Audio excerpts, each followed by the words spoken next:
A inflação na Argentina acelerou, subiu 2,1% em setembro, na comparação com o mês anterior, quando os preços avançaram 1,9%. Dados que foram divulgados há pouco pelo INDEC, e a alta nos preços foi impulsionada pelo grupo de moradia, água, luz, gás, outros combustíveis, com um avanço aí de 3,1%. O grupo de educação também subiu 3,1% e puxou o índice de inflação argentino. E aí, na outra ponta, o segmento de restaurantes e hotéis também teve um aumento de apenas 1,1%. Nos últimos 9 meses, a inflação argentina acumula uma alta de 22%. Vamos repercutir esse resultado agora da Argentina com a Patrícia Krause, economista-chefe da Latinoamérica da Colface. Tudo bem? Muito bem-vinda mais uma vez aqui no Money. Boa tarde para você. Olá, boa tarde. Obrigada. Patrícia, quero muito ouvir a sua avaliação desse resultado. A gente está falando de uma inflação na Argentina que subiu 2,1% em setembro, foi, portanto, uma aceleração, e é um resultado, olhando especificamente para o mensal, o maior desde abril deste ano. O que pode ser esse movimento que a gente está vendo de uma inflação que volta a subir agora? Sim, foi de fato, como foi mostrado, a maior leitura mensal desde o mês de abril.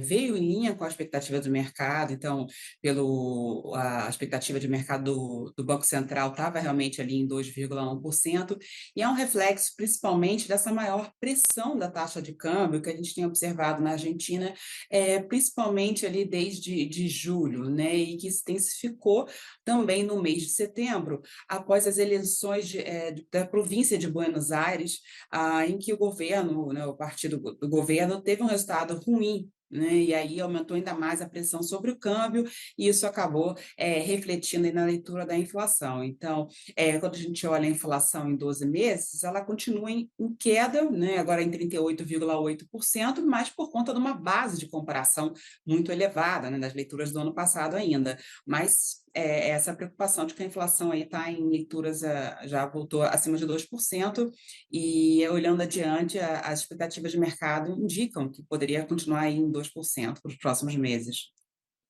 E até entender o quanto que isso pode, na sua avaliação, impactar as eleições que já acontecem agora também na Argentina, agora por volta do dia 26, se eu não estiver errada, ainda no mês de Isso. outubro, tem eleição na Argentina e, obviamente, a gente sabe que pode impactar também o cenário político para Javier Milei.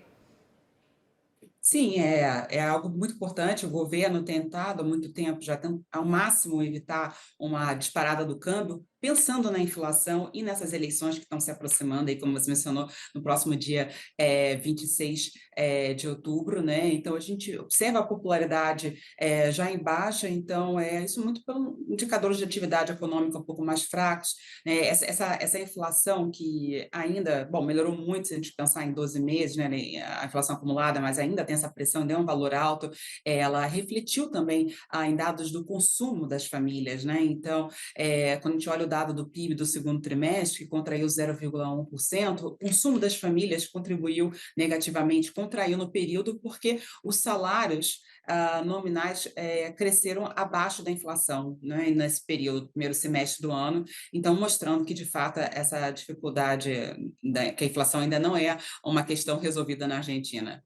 Perfeito. E é interessante ver esse resultado, porque é um resultado que vem logo durante o encontro entre Javier Milei e Donald Trump lá nos Estados Unidos. Eles estão reunidos neste momento. E tudo isso acontece também uma semana depois do que a gente viu ali a divulgação dos Estados Unidos anunciando que fecharam o swap cambial ali de 20 bilhões de dólares com a Argentina. E é curioso porque a gente foi atrás de historiadores e as próprias matérias da CNN Internacional mostraram também que historicamente não existe um registro dos Estados Unidos auxiliando dessa forma uma economia em crise, da forma como está ajudando nesse momento Donald Trump, Javier Milei. E aí eu queria entender como é que você entende o quanto que isso pode auxiliar, olhando daqui para frente. E até te pergunto se, na sua avaliação, a gente pode entender que a inflação, da forma como veio agora, pode vir menor, talvez, depois dessas movimentações. De fato, não é comum os Estados Unidos entrar com um swap cambial de 20 bilhões de dólares, como foi anunciado. Já tinha sido mencionado anteriormente, mas confirmado na última quinta-feira, junto com o anúncio de que eles teriam, o Tesouro Americano, comprado pesos no mercado oficial, né? Então, isso foi levado com surpresa. Embora a gente não tenha detalhes sobre como funciona essa linha de swap cambial, assim como também não foi informado quanto de pesos foi comprado, né, pelos Estados Unidos. Então, há muita incerteza em relação a isso. Mas ajudou a acalmar um pouco o mercado desde então. Isso foi na última quinta-feira, o mercado estava fechado na Argentina na sexta-feira, mas a gente viu o risco país que caiu um pouco, ainda patamar alto, né, mas abaixo dos 1.000 pontos, né, o câmbio reduziu um pouco a pressão. Mas é um cenário ainda muito incerto.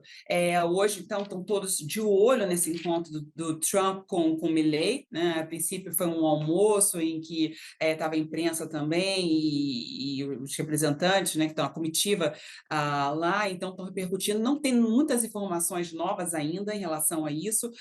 O que está repercutindo, mas não de uma forma positiva, foi uma fala do Trump dizendo que poderia não ser tão generoso com a Argentina se o governo tiver um resultado ruim nas eleições de meio de mandato.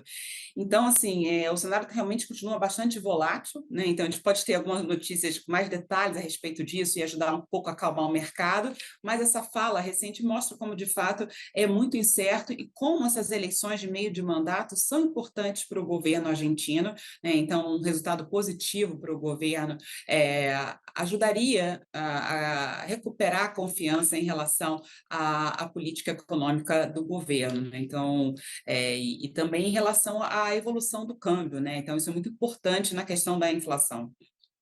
E ainda mais o Merval, né, que a gente tem acompanhado esse índice que no ano passado bateu recordes e esse ano está tendo muita dificuldade de se manter otimista. A gente tem acompanhado o desempenho dele também. Eu sei que é difícil fazer projeções do que esperar nesse mercado e o que esperar com relação à economia da Argentina, olhando até para esse cenário macro, levando em consideração essas incertezas e uma eleição tão próxima, mas eu queria também entender um pouco das suas projeções diante do que a gente tem até aqui. Assim, a gente tem o swap cambial, mas a gente tem o que está sendo feito até aqui por parte de Javier Milei, enfim, o seu governo. Você consegue entender que dá para fechar um 2025 num cenário melhor do que começou, por exemplo, o ano?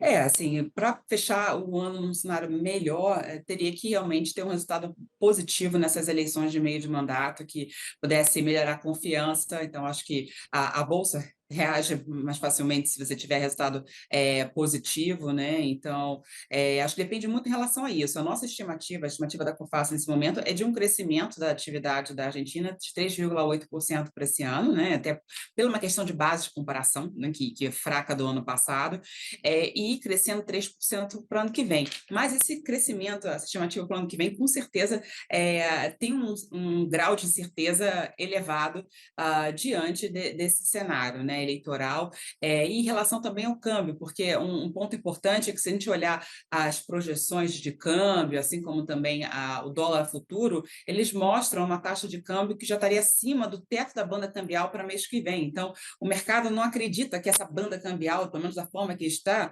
seja sustentável né, no médio prazo. Então, isso também é um fator importante de ver como que vai se comportar isso adiante. E, ao mesmo tempo, eu queria entender um pouco sobre a relação que a gente acompanha de Javier Milei, mas principalmente da Argentina com a China, que a gente sabe que é uma relação de até uma influência muito grande da China na Argentina. Esse socorro que a gente está vendo Donald Trump prestar, a gente pode esperar que talvez isso possa mudar um pouco desse balanço aí e dessa influência chinesa na Argentina ou não? Como é que você entende isso, Patrícia? Tem se especulado muito a respeito disso, a gente não tem ainda muitos detalhes, né? Se os Estados Unidos poderia se aumentar o laço com os Estados Unidos em detrimento da China, é difícil em relação a isso, porque muitas vezes os Estados Unidos e a Argentina eles são competidores em alguns produtos em termos de exportação, né? Os Estados Unidos, a Argentina exporta cerca de 8% das exportações vão para os Estados Unidos, para a China dá algo como 7,5, algo bem parecido com os Estados Unidos, só que o que a Argentina exporta para a China, principalmente? A parte de soja, de carne, e aí os Estados Unidos também é um competidor, então fica essa questão, né?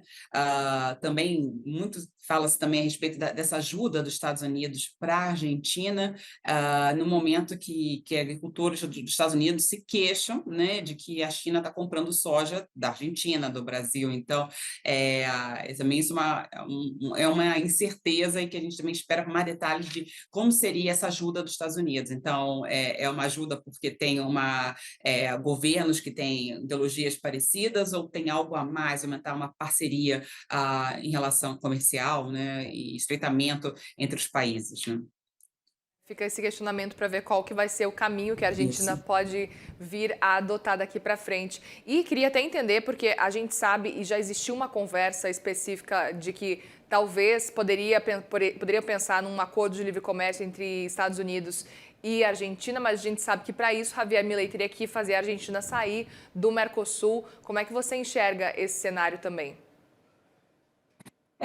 Sim, acho que não é uma coisa fácil de ser implementada, que por mais que você possa ter essa proximidade ideológica com o governo americano, está falando também da maior potência mundial, quando a gente pensa em comércio Argentina, né, em representatividade, você tem principalmente ali com o Brasil, também tem outros países importantes, o vizinho, né, o Uruguai, Paraguai e tudo mais. Então, não é algo tão fácil de sair, né, desse acordo, teria perdas importantes, né? Tem indústrias que têm são conectadas com a indústria automotiva, né, brasileira e argentina, então não vejo isso uma coisa que possa ser aplicada no curto prazo. Patrícia Krause, economista-chefe Latin América da Coface, obrigada mais uma vez pela conversa aqui com a gente. Vamos agendar a nossa conversa depois das eleições argentinas, que aí sim a gente vai ter uma noção maior do que pode acontecer. Obrigada, viu? Sim, com certeza. Obrigada, boa tarde. Boa tarde.